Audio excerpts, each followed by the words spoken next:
Warning, this podcast contains spoilers.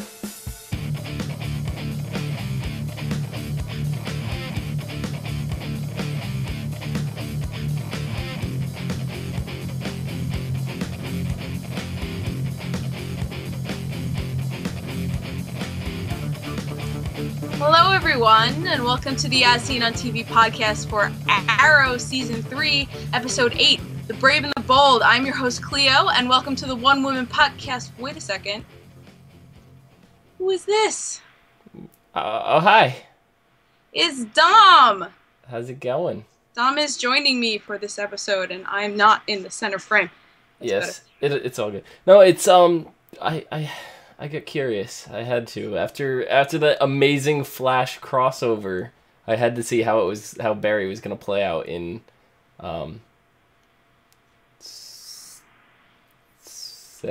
Central City? Starling City. That one. There we go. Close. One of them. Central City's Barry's city. Yeah, I don't even know where I am.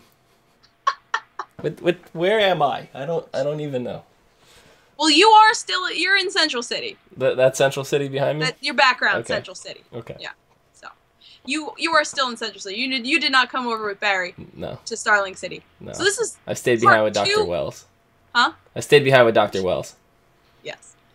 This is part 2 of this epic crossover. How did this one work compared to? Okay, so the Flash episode, like I said, that was, in my opinion, a crossover done amazing, like flawlessly. Mm-hmm. This one, I can't say the same, but I think that's only because I'm not familiar with the Arrow universe. It might be, yeah. Because all of a sudden I see this guy in a red hood running around. I'm like, who the hell is this? Why are they like paired up like Christmas ornaments, like red and green, like running around? Like, is it Christmas in you don't know Starling City? That's, and okay, it's you like, don't know Arsenal. No. Yeah. No. So I'm very, very confused going around, and I'm like, why are there Christmas arrows running around? And I don't even. It's probably a couple jokes you didn't get either, because Lila said to Ollie, are you and Speedy not getting along? And he's like, what, you mean Roy? And she's like, no, it's Flash. I don't even know who Lila is. Huh? I don't even know who Lila is. Was she the girl that got... She's the Argus agent. She's the one that got hit? The one that got boomeranged. Okay. Yeah. Okay, so this is going to be a fun show. It's going to be a fun episode. So Caitlin and Cisco just show up at Queen Consolidated / Palmer Tech in Felicity's office. And they're just like, surprise! That was really cool. I like it. I as much as like I knew it was a crossover, and we just saw Felicity and what's the guy's name? Ollie? No. Diggle. We saw Diggle crossover onto the Flash. For some reason, I don't know what it was. I wasn't expecting Caitlin and Cisco to carry over. I was not expecting that, so that was a very nice surprise. Yeah, and it was all an accident. They just came to like get the stuff and see Felicity again. Yeah, it was very, like I said, very nice surprise. It was refreshing to see that, and especially to see Cisco's humor addressed in the way that they did it. Like it was great. Everything he did this episode was perfect. Yeah. Him and Roy, and Roy's just like, I like this guy. Yeah. I would want, especially if Cisco gets the powers he has in the comics, I would want Arsenal and Vibe to just go off, like, have their own adventures. That would be amazing. Get their own spin-off. Yeah. That would be really funny. Mm-hmm. So, Captain Boomerang is not only being hunted by Arrow and Arsenal and Diggle, but also by Argus. So how is your introduction to Argus? How confused were you? Did it make any sense? Nope. None whatsoever. I just established, yep, this is some kind of fake government type group going around and cleaning up messes, and that's about all I got out of it. I did not understand who they were, the organization value, and And then I was really shocked. I'm like, this girl that Diggle's going to see, and then like Arrow and Christmas Arrow are like standing there, you know, like just talking to him. Arsenal are standing there like talking to him like it's nothing. I'm like, but then I'm like looking at Ollie, and I'm just like, his costume is not like the little eye thing. Like it's very obvious it's Ollie. It's like, you know, it's like seeing Robin, you know, from Batman. It's like Robin's entire head like is exposed, like you can see his hair and like everything. Yeah. It's like, so it's very similar in that kind of manner. It's like, okay, well, if you're standing in front of the Arrow and you know Oliver, you cannot tell me that you have no clue that that's not Ollie, you know? Yeah, so, I mean, he's kept it a secret from the police chief for 3 seasons. Yeah, I don't understand. If you remember they went to see Captain Lance. Yes. At the precinct. Yes. He still doesn't know, and he's known Ollie for a long time. See, that just blows my mind. That's where the realism comes out of it. You know, at least it's not like it was a season ago where he didn't have a mask, he just put on green eye makeup. Yeah, exactly. Or as bad as the comics, where he had the mask and the hat instead of just a hood. What was your original question now? Did it make sense? Obviously not. No. Well, yeah, but then, oh yeah, so then I was like, this girl, like, and then, like, in the next scene, you see, like, Oliver and Roy, like, walking around without their masks or hoods on, and I'm like, wait a second, so she knows who they are? Or did they just tell her? And I, like... No, she knows. Okay. So, Argus is a vague yet menacing government agency, and they are headed by this crazy lady Amanda Waller, and they manage the Suicide Squad, and they have agents that do stuff all over the world, shady stuff. So it's basically a shady version of S.H.I.E.L.D. Yeah. Okay. Yeah. Somewhere between S.H.I.E.L.D. and Hydra. Oh. Well, like I'm predicting, because Amanda Waller in other iterations goes too far in her want to protect the world from super people. Mm-hmm. So I'm predicting Argus is going to take a steps too far, has to be disbanded sort of trajectory in the future. Interesting. But yeah, they manage the Suicide Squad, and that's where Boomerang comes in. He was part of the Suicide Squad, and Lila had to make the call to terminate them. So everyone in the Suicide Squad, they're basically prisoners of Argus. Okay. But they all have special skills, and they send them into the field to do like the crazy missions. Oh wow, no one else. That's interesting. How do they bribe them like that? Do they have like? They have a bomb in their brains. Okay, that works. It doesn't work. Captain Boomerang's bomb didn't work. Hmm. That's why he went after Lila, because Lila was the one who pulled the switch, and it didn't work. Right. And now my question is, we have some people that we know from Arrow in past seasons who are on the Suicide Squad. Deadshot, she's from a couple episodes ago, but Cupid. We have a couple of people we know. So I'm wondering if they got blowed up, or if they just have they send different teams. Like the Suicide Squad is a couple teams big or whatever. Yeah. So that's unknown. I would ask you what you think, but I definitely I could see there being separate squads or whatever, and Captain Boomerang's Captain Boomerang, his well, that's his name according to Cisco, but not according to Starling City. No, he's just Digger. Yeah, he's got a real name. Digger Harkness. Yeah. So, yeah. But I would assume so. And did Captain Boomerang's did his chip malfunction, or did he intentionally trigger it? That's a good question. I don't think Lila knows that. Like an EMP or something. I don't think she knows that one way or the other. Right. I'm guessing because he's a tech expert. Okay. So I'm assuming he did some kind of EMP kind of thing to disarm it, and if that is the case, then there very well could be others. Mm-hmm. This may just be the start of the tip of the iceberg. Oh yeah, and I actually, now that you mentioned that, I'll just skip ahead. at the end, after they catch Boomerang, they put him on the island that Ollie was on. I know you've only seen the first 5 episodes, so you should know. Yes, I know that island. Island. Yes, I know that island. It's basically a prison. Yeah, I caught that he mentioned in the Flash episode, and then it was brought up again too, that it was basically a prison. There's something about landmines. Yeah. So yeah. But that means he's on the same if it's like it was when Ollie was on the island, and it was just like the island was the prison, it wasn't like cells or anything. Right. I'm under the impression that it's some kind of cells. Okay. But if he's on the same island as Slade Wilson, it's not good. No. I don't think it. Yeah, it's secure, but you know, Ollie was very close to getting off all on his own, and there's always a way. Yeah. Slade got off on his own too, back in last season. We saw in flashbacks. You might want to rephrase your wording there. You might want to rephrase your wording there. Slade. No, in the past. I'm sorry. In the past, Slade got off on his own. Yeah, that's the part you might want to reword. Well, I wouldn't be wrong. You're welcome.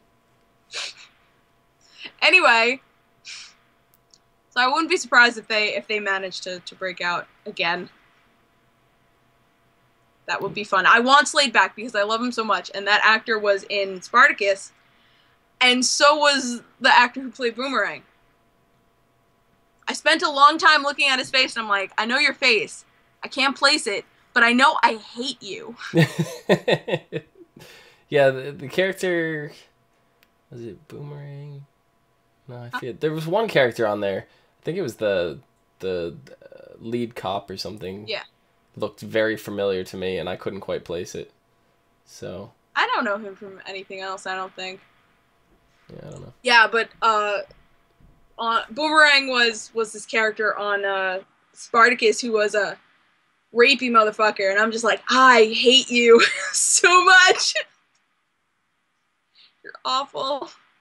And I think it's there's like over hate I have for him right now, and it's not because of Boomerang. I think it carries over. Yeah, it's carrying over. But he did such a good job as Boomerang. He did. He did. What did you think about the fight sequence with when he was fighting? The fight scenes where he's just chucking boomerangs and he's using them as like daggers almost, you know, and just like it's crazy. It's insane. Yeah, my dad pointed out that he never really used to do melee. Right. In the comics and stuff, and I was like, yeah, you're right. He's just doing melee now with the the boomerangs like daggers. It was pretty crazy. I would have liked to see the villain actually on the Flash and actually have him carry over onto the Arrow, and still did what they did here, just to kind of, because you know, I came over out of curiosity because of the Flash. Otherwise, I wouldn't be here right now. Just because I'm not caught up on Arrow, but I think it would have intrigued a lot of people a lot more and like brought more people over. Yeah. So just to see him in action. I think that's going to be a future thing because for everyone who watches The Flash knows we're coming up on an episode where we get the supervillain team, the Rogues. Yes. And Boomerang is notorious for being part of the Rogues. So I think probably not this season, but next season. Yeah, well, they left it open for more crossovers. Yeah, definitely. Like you saw Ollie put a mannequin in there for Barry to keep his suit on, you know. So it's so cute. It was crazy. We just agree that the best part of the episode was Cisco trying to do the bar. Yeah, that was pretty good. That'd probably be. I'd say it would be close to what I could do, but I'd probably get the bar to leave the holder that it's in, but it would fall very short of getting into the next rung, and I would just fall flat on my back. Yeah. I definitely would be able to lift the bar, like lift myself up and pull the bar, but it would not hook in properly, and I'd end up getting really hurt. That's what would happen with that. Barry goes to get sushi, comes back with his mask down, and Lila's there like... Barry's like, you didn't tell her about me? Oh, sushi? Yeah, it's like at that point, it's like, okay, all secret identities are out the window. Yeah, and Ollie's just like, oh god. Yeah, well, I figure, you know, from Barry's perspective, if Roy and Ollie can trust him, that he's got to be able to as well. And I mean, the funny thing is, you know, who is Barry? Barry's nobody. Exactly. You know, it's not like it's more of a bigger deal like what happened on Flash yesterday, which was when Joe and Wells know about Ollie. It's not even, you know, Barry and Cisco and you know, Cisco and Caitlin I could kind of see like getting away with it because they're part of the team, you know, same way Felicity is and you know, whatever, but when you start having like Dr. Wells, who we know is shady, you know, and Joe, who's not exactly part of that team, but seems like he's starting to come in on that. But he's a good guy. Yeah, but still, it's like you start getting these outside people. It's like should be on a need to know basis here. Yeah. So, identities all going out the window. What's the point of even wearing a mask anymore? Or they should just never take the mask off. Well, Ollie's having that problem where, you know, he's starting to blur. He doesn't know where the Arrow and Ollie intertwine anymore. They're pretty much the same person. Yeah, well, I'm not sure that it's that he feels like he's losing a bit of Ollie every time he has to do those terrible things to people. Right. And though he's not really doing it anymore, like we saw, he still tortured that guy to get the information. He did, and we know he did that yesterday on the Flash as well. I was like super like, oh man, because Barry reacted so strongly, and I was like, I just go along with this stuff like every episode because it's just what Ollie does. Right. But Barry's strong reaction, I was just like, oh wait, that's not a cool thing to be doing to people, even bad guys. See, and that just goes to show you the different style of the two shows, like even more. It's you know like, and I think Cisco said it too. He goes, you know, I could kind of lessen the seriousness of it all by them having these superpowers and by giving them these nicknames, and it takes the edge off of it, and it doesn't seem nearly as serious as it does here. And you know, I get that tone immediately, and honestly, that's kind of why I prefer the Flash over the Arrow right now. Is I enjoy that style where Arrow just seemed really dark and sinister to me, which is not bad because it works very well, but it's not what I'm in the mood for right now. So Arrow does a good job of balancing that with cheese. So I think that's why I like Arrow so much. And that's why Cisco fit in perfectly. But the Flash has always been my favorite superhero in the DC universe. Can you explain to me what I believe were flashback sequences? Yes. Well, that's the formula for Arrow. Because I've caught there's always flashbacks. I've caught that out of the first 5 episodes. I got that much. But I was just really in the dark on this. Because he's in Hong Kong and not on the island. Yeah. So, yeah.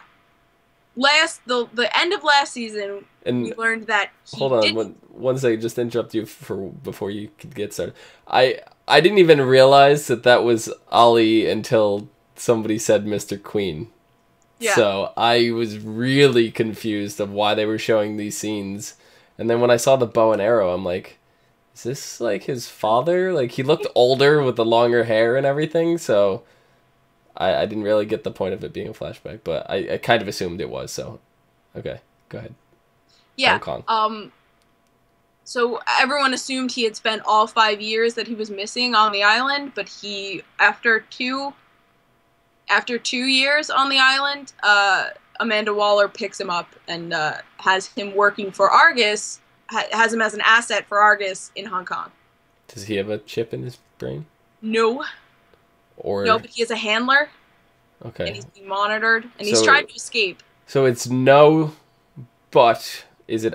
You're saying no because we haven't seen it, but is it no, definitely he does not? Or no, you're just assuming he doesn't? They've never made a threat. Right. He's tried to escape before, and they've chased him. Okay. So I assume that he doesn't have a chip in his head. Okay. But he could. It just might not be an explosive. Right.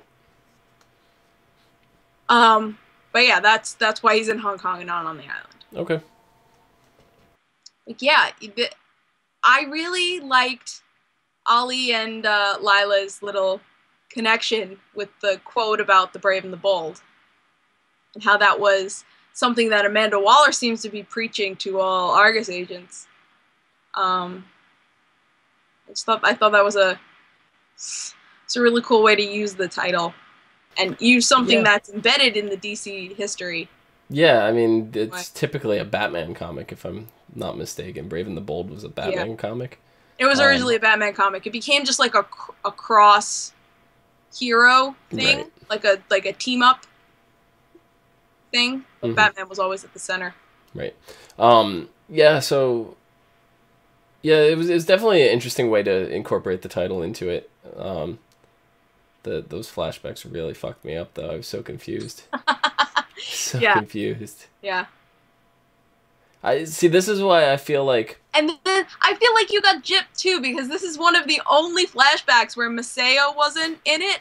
Maseo's his handler, and he is like starting to become my favorite character. Like Diggle and Felicity have always been my favorite characters, but like Maseo's really just get up there. Right. See, now I feel like if I feel like the Flash episode itself got the better end of the deal for somebody coming in from the opposite show. Yeah. So, like, 'cause me coming in from the Flash and watching Arrow, outside of the stuff with Barry, it really didn't make any sense to me. But if you came in from Arrow without having watched the Flash for last week's, I still think you would have been fine. Yeah, I agree. I mean, the only thing that you might have been confused about, never, having seen the Flash, would be Wells being shady. Like, you'd probably go, why is he such a weirdo? Yeah, but then when Ollie addresses it, you're just like, okay, so it wasn't just me, so... you kind of had that reassurance there at the end, so... Yeah, but what I mean is you don't know why he's weird. Right. Like, you know why he's weird because he's got a secret room and blah, blah, blah. Yeah. But we know why he's weird. But someone who's never seen The Flash probably doesn't. But that would be the only thing. Also, I mean, The Flash has 7 episodes. What? Friggin'... Arrow's got 50? I was going to say 40, probably high 40s, yeah. This is 54. Yeah, that's not a small number. No. And the plot in Arrow can sometimes get like soap opera-y. It has its moments. All kind of dramas do, though. I don't know. I don't really see the Flash as a drama, so to speak. It just seems like more of like an action comic to me, where Arrow seems more like a drama than an action. It's definitely got action, but it seems like it's got an equal amount of drama and action where Flash does not. Yeah, I see that. And it's just the Flash is a little more cartoony. Speaking of cartoony, Ollie and Barry go to a giant warehouse to settle their bet. How do you think that went? So we don't get to see it. We will never know. We will never know. We will never know. In true DC fashion, we will never know who wins. No. I keep coming back to that Superman animated episode where the Flash and Superman have a foot race. And you never know who wins. Though I'm convinced the Flash won. Yeah, that seems likely. We went over this debate on yesterday's episode, and I'm going to stick with, I believe full-heartedly that the Flash would beat the Arrow any day of the week when they're both in the same mind frame.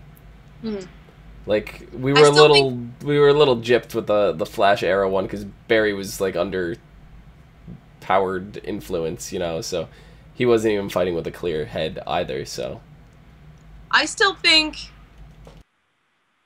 it would be I can't choose, but I still think that Ollie has that tactical mind. He's got 8 years of training with like that tactician's mind. So we'll just go with 6 because half of Hong Kong didn't count. Half of Hong Kong didn't count? Yeah, just the impression that I get, it's like he doesn't even want to use the bow and arrow, so it's like spent half the time there like not doing anything. Well, he uses the bow. The thing about that was he's used the bow to kill and almost always only in self-defense. Amanda wants him to use the bow for torture, where he doesn't have to hurt the person, but if he wants to save more people, he has to do it. Right, and now it's kind of So the it's polar him opposite. starting to use the bow in a different way. Yeah, now Ollie's basically the polar opposite. Like, he doesn't use it to defend his life anymore. He uses it to torture. Yeah. You know, so. And he's still wrestling with that. With how can he get the information he needs to save people, but also not torture people. Yeah. Yeah, and he's going to be wrestling with that for a very, very long time. Yeah, but I still think the Flash would have beat him. Mm-hmm. I do. It's just... Yeah, can't say. You just get a hold of him for 2 seconds. Like, Barry is so incredibly fast. You just... Like, he joked and he said, fighting you is like you're standing still. Literally standing still. Yeah. So if Barry was just to, like, reach in, grab him by the ankle, knock him to the ground, and, like, pick him up and run him into a wall full force, Ollie's just going to explode. Barry is also super cocky. This is true. But and I don't think a couple days of training is going to shake his super cockiness. No. I don't know, but we will never know. Cleverly, we will never know. We might one day. Maybe. When DC will break their formula. When this crossover happens next time. Next time. We're gonna definitely get another crossover. Oh yeah. It's not gonna be this season, I don't think. Well, not a crossover of this magnitude, but right. Caitlin took the arrows from Canary's murder. Mm-hmm. And she's taking them back to Star Labs with her. Right. To test. And don't forget Cisco's modification to Ollie's suit. Oh, that was awesome. That was really cool. So are we going to see Ollie rocking this new suit, you think? From here on out? Actually, I think the suit looks exactly the same. Okay. Because that's what I think he said, subtle changes. Right. So the suit is tailored in a similar way. It's just got a new fiber and new pockets, I guess, or places to hook gear onto. Yep. He said, it had more, and it was lighter and more durable. Yeah, because it was like Kevlar. Yeah. Or whatever the but bulletproof shit is. Doesn't Roy feel a little gypped out now? Probably. But I have no doubt that Cisco will make Roy a suit too. Yeah, maybe next time, next crossover, next whatever, he'll be like, oh, by the way, here you go, Roy. Or maybe it will just be mentioned in passing. It's like, oh, you got a package from Star Labs. Yeah. Cisco doesn't sleep. So you got a new suit. So I'm guessing that the arrows are going to have their results are going to have a bearing on next week's Arrow episode. Let me read the synopsis, and I'll tell you why I think that.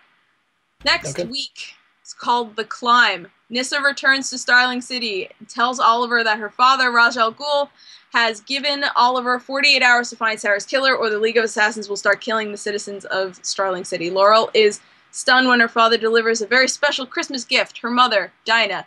Meanwhile, Ray tries to make amends with Felicity, and Oliver sets a meeting with Ra's al Ghul. Why does Ray have to make amends? Wait, hold on. What did Ray do? Why is she mad at him? I don't know. Make amends. Maybe he was in the kitchen with Dinah. What did Ray... Strumming on the old banjo. This is killing me. I don't know what Ray did. Someone's in the kitchen with Dinah. I don't know. Why is she mad at him? I guess we'll find out next week. I really don't know what. I just told you. It's clearly he's strumming on the old banjo. Clearly. But, yeah, so, you haven't seen me do this podcast at all this season, but my theory is that Ra's al Ghul was the one who killed Sarah, which is funny because Ra's al Ghul is asking Ollie to find Sarah's killer. So I'm really wondering how this all shakes down, because I'm pretty sure I'm right. Okay, I'll take your word for it. Because I don't really have anyone to argue against. Like, I can't really imagine anyone else that we know being responsible for. Roy. Huh? Roy. Roy? No. It's totally Roy. Huh? Roy. It's No. totally Roy while he was in the kitchen with Dinah. Ray. Ray was in the kitchen with Dinah. Or Ray, yeah. No, it was not Ray Palmer. And it was not Roy Harper. Mm-hmm. Yeah. And it was not Roy. It wasn't Ray or Roy. It was Raj. It was Christmas Arrow. Christmas Arrow. So yeah. Next week is the mid-season finale, and I think it's going to be really awesome because the trailer, you know, the preview is fucking shirtless Ollie and shirtless Raj Al Ghul on top of a mountain, on top of a snowy mountain, about to have a ninja showdown. So I will make sure not to tune in. It's gonna be awesome. Because Raj Al Ghul's like one of the baddest. Yeah, one of the baddest villains ever. Yeah. In the DCU. Yeah, I like this. Just knowing he's gonna be in the next episode makes me want to watch it, but I have to reserve myself because I already know I can't start in the middle. I have to go back. I have to go through, and I can't do it while all these shows are on. Gotta go back. We gotta go back. We gotta go back. So we gotta go back to the island. So yeah, I gotta go back to the island. Literally, gotta go back to the island. I gotta start over. You're gonna hop on Oceanic Flight 815? Yeah, maybe take a Jira Airlines out when I'm done, but. You know, it'll happen. We got to do that, and yeah. Hopefully, I'll be able to join you on Arrow. Or you're gonna ride Ferris Air. Hopefully, I'll be able to join you on Arrow next season, but it's not gonna happen this season. We'll go back to the One Woman podcast. It's okay. Yeah. Well, it was awesome having you on this week. Thank you. It was awesome being here. Thank you for inviting me to the One Woman podcast. You're welcome. Where can the people find you on the internet? You could find me down there at Phenomedom, Phenomedom. Phenomedom. You can find me at Clio Moto all over the internet. You guys know the drill. And you can find us and more on ASOTV Podcast on Twitter, Facebook, Gmail, Google+, MySpace. Oh, okay. And right here on YouTube. Go check out our Flash podcast. Me and Dom do that. So, see you next week for the mid-season finale. See you later. Singing Fee Fi Fiddly-I-O, Fee Fi Fiddly-I-O. Good job. I actually started doing... There are these things, like, do workouts while you watch certain shows, and it's like a drinking game, but with a workout. It's like every time something happens, do a push-up. I gotta do them on the bar, though. I gotta do them on the bar and see if I can jump up to the next one. Constantly. Yeah, you should totally set that up for your next Arrow podcast and open with you jumping the bars. That's actually on my Christmas list. Not the bars, but the pull-up bar, doorway bar.